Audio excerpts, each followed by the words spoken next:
নমস্কার দর্শক বন্ধুরা, রূপালী গার্ডেন ইউটিউব চ্যানেলে আপনাদের সকলকে স্বাগতম জানাই। দর্শক বন্ধুরা, ড্রাগন গাছের আশা করি আপনাদের সকলেরই সে ছোট গাছই হোক বা ড্রাগন গাছ বড়ই হোক, অবশ্যই এই শীতকালের শেষের দিকে বা মাঝামাঝি সময় থেকে আপনাদের এরকমভাবে নতুন কুশি বের হয়েছে। আমার গাছগুলোতে অনেক আগে কুশি বের হয়েছিল, এই গাছগুলো তো কুশি প্রায় একদম ম্যাচিওর হয়ে এসেছে। আশা করি মার্চ মাসের পর থেকে এই গাছগুলোতে ফুল আসবে। এখানে রয়েছে আসন্তা 2, সুগার ড্রাগন, পালোরা গোল্ড, আর হচ্ছে আসন্তা 3, AX, এই সমস্ত রেয়ার ভ্যারাইটির সাথে সাথে রয়েছে এখানে ভিয়েতনাম হোয়াইট, এখানে রয়েছে ইসরায়েল ইয়েলো। আপনারা দেখতে পাচ্ছেন এই প্রথমের দিকে আমার যে ডালগুলো বের হয়েছিল, একদম প্রথমের দিকে যে ডালগুলো বের হয়েছিল সেগুলো প্রায় ম্যাচিওর হয়ে এসেছে। এগুলোতে কিন্তু মার্চ মাস এপ্রিল মাসে ফুল চলে আসবে। আর পরবর্তীতে যে ডালগুলো বের হচ্ছে, এই যে দেখুন, ডালগুলো কিন্তু বেশ সুস্থ সবল আর খুব ভালো মতো ভাবে বাড়ছে। গরম পড়লে একটু ডালগুলো দ্রুত বৃদ্ধি পায়, আর ঠান্ডার সময় ডালগুলো একটু বৃদ্ধিটা কম হয়। তো গাছে পর্যাপ্ত পরিমাণে খাবার দিলে ডালগুলো কিন্তু একদম সুস্থ সবল এবং মোটা আকারে বের হবে আর অনেকটাই লম্বা হবে।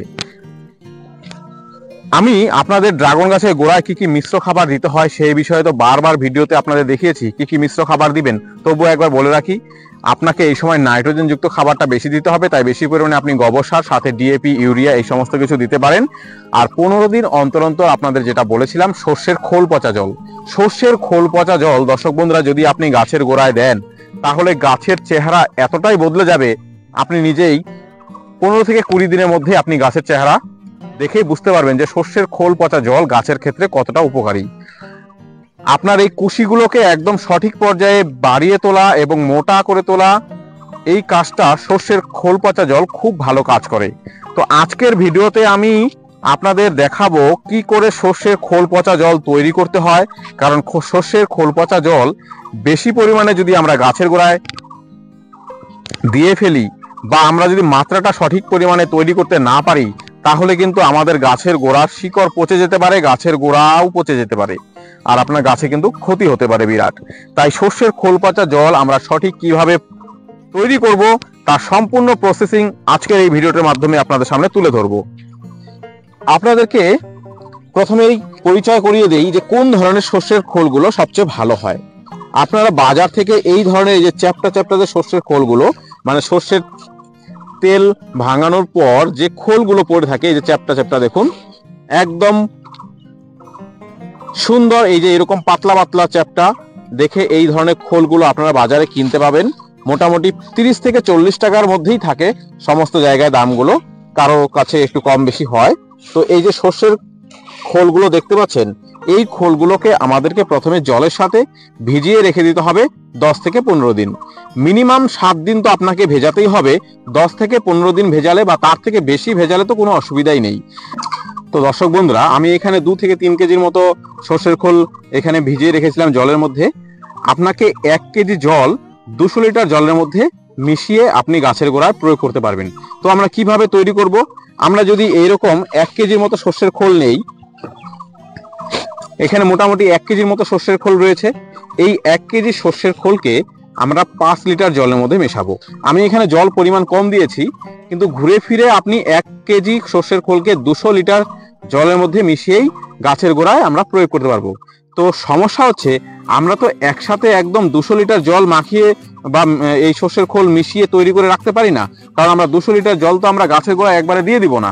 আমাদেরকে এই দ্রবণটা প্রস্তুত করে আমাকে রেখে সেখান থেকে অল্প অল্প করে নিয়ে ব্যবহার করতে হবে। তাই আপনাদেরকে আমি একটা সঠিক হিসাব দিচ্ছি। আপনারা এইরকম 1 কেজি খোল নেবেন, আর আপনারা 5 লিটারের একটা জলের ড্রাম নেবেন।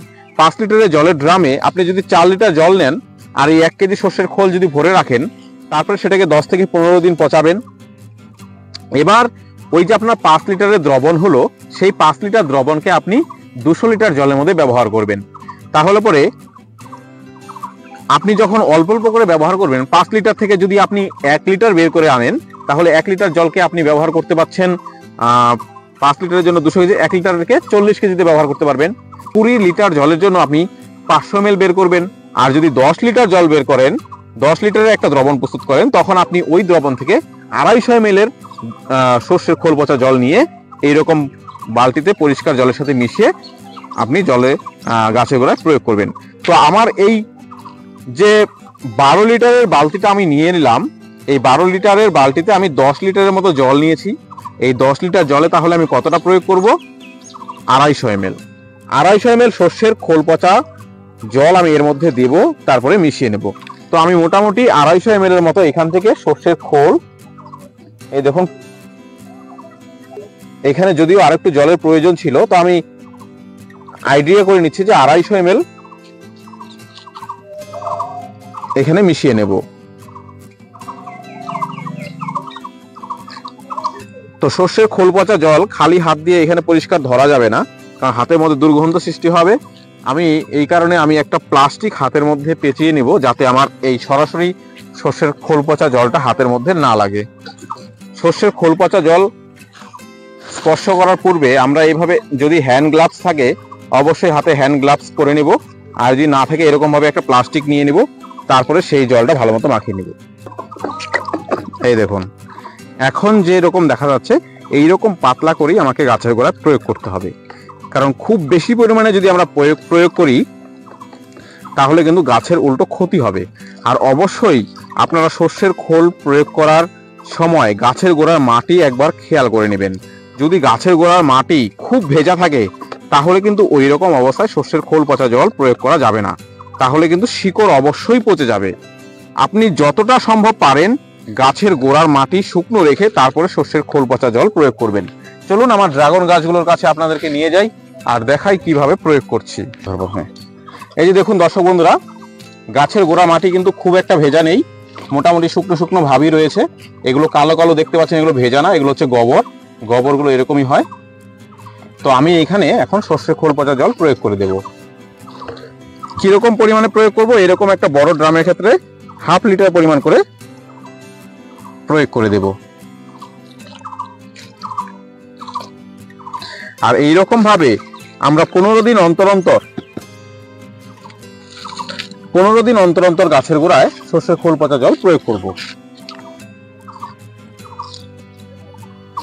দর্শক বন্ধুরা, এই যে ইসরায়েলি ইয়েলো গাছটি দেখতে পাচ্ছেন, এই যে গাছের গোড়ায় দেখুন এই যে কুশি বেরোচ্ছে, এই কুশিগুলো কিন্তু আমরা ভেঙে দেব। এরকম গাছের গোড়ায় কুশি রাখার কোনো প্রয়োজন নেই, কারণ এই কুশিগুলো রাখলে আমাদের গাছ উপরের দিকে কম বাড়বে আর নিচের দিকে কুশিগুলো সুস্থ সবলভাবে বাড়বে। তো আমাদের গাছের গোড়ায় তো কুশির কোনো প্রয়োজন নেই, তাই আমরা উপরের দিকের কুশিগুলোকেই রাখবো। গাছের গোড়ায় যত কুশি জন্মাবে সমস্ত কুশি ভেঙে দেব। এই দেখুন এর যে মাদার ডালটি ছিল কতটা সরু হয়ে জন্মেছিল, তারপর ধীরে ধীরে যখন আমি এর পরিচর্যা সঠিকভাবে করতে আরম্ভ করলাম, তার পরবর্তীতে যে ডালগুলো বের হচ্ছে দেখুন, এই ডালগুলোর চেহারা দেখুন আর গাছের গোড়ার অবস্থাটা দেখুন। তাহলে আপনাদের এই মুহূর্তে একটি কথাই বলতে চাই, আপনার গাছের বর্তমান অবস্থা যাই থাকুক না কেন, আপনি যদি সঠিকভাবে গাছের মধ্যে পরিচর্যা করেন, সঠিক খাবার প্রয়োগ করেন, ড্রাগন গাছের ডাল মোটা করা কোনো ব্যাপারই নয়। আপনারা অনেকেই আমাকে বারবার SMS করে বলেন, কমেন্টের মাধ্যমে বলেন যে আপনার ড্রাগন গাছ মোটা হচ্ছে না, শুধু সরু হয়ে যাচ্ছে। আমার গাছেও যখন আমি কিনেছিলাম তখন সরু ছিল, কিন্তু পরবর্তীতে যত্ন করতে করতে গাছের ডালগুলো এখন বেশ মোটা হচ্ছে। হ্যাঁ, আরেকটি বিষয় অবশ্যই রয়েছে, কিছু কিছু জাতের গাছের ডাল সরুই হয় আর কিছু কিছু গাছের ডাল অনেকটা মোটা হয়।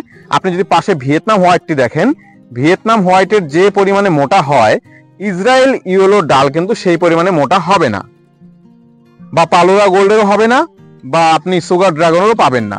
আসুন্দা টুথ তো আরো সরু হয়।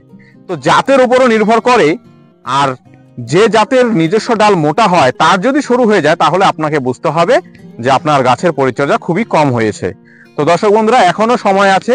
যারা শীতকালে ভালো মতো খাবার প্রয়োগ করেননি, এখনো সুযোগ আছে। এই ফেব্রুয়ারি মাসের মধ্যেই আপনি লাস্ট খাবার ভালো মতো প্রয়োগ করে দিন, তাহলে গাছের ডালগুলো সুস্থ সবলভাবে ভালো মতো বাড়বে। আগামী এপ্রিল মাস থেকে আপনাদের যদি এরকম বড় বড় গাছ হয়ে থাকে তাহলে অবশ্যই ফুল আসবে, কারণ মার্চ মাসের শেষ থেকে আমাদের ভারী মাত্রা খাবারটা কমাতে হবে। তখন আমাদের নতুন করে পটাশ যুক্ত খাবার যুক্ত করতে হবে, যার কারণে ফুল বেশি আসবে বা ফুল আসতে আরম্ভ করবে। তো দর্শক বন্ধুরা, আশা করি আজকের ভিডিওটি আপনাদের ভালো লেগেছে। কি করে সর্ষের খোল পচা জল তৈরি করব আর কিভাবে প্রয়োগ করব এই বিষয়ে আপনাদের সঠিক ধারণা দিতে পেরেছি। তো ভিডিওটি যদি ভালো লাগে তাহলে অবশ্যই একটি লাইক করবেন, আর কোনো বিষয়ে জানার থাকলে অবশ্যই কমেন্ট বক্সে কমেন্ট করবেন, আর চ্যানেলটিকে অবশ্যই সাবস্ক্রাইব করবেন। আজকের মতো এখানেই বিদায় নিচ্ছি। সকলে ভালো থাকবেন, সুস্থ থাকবেন। নমস্কার।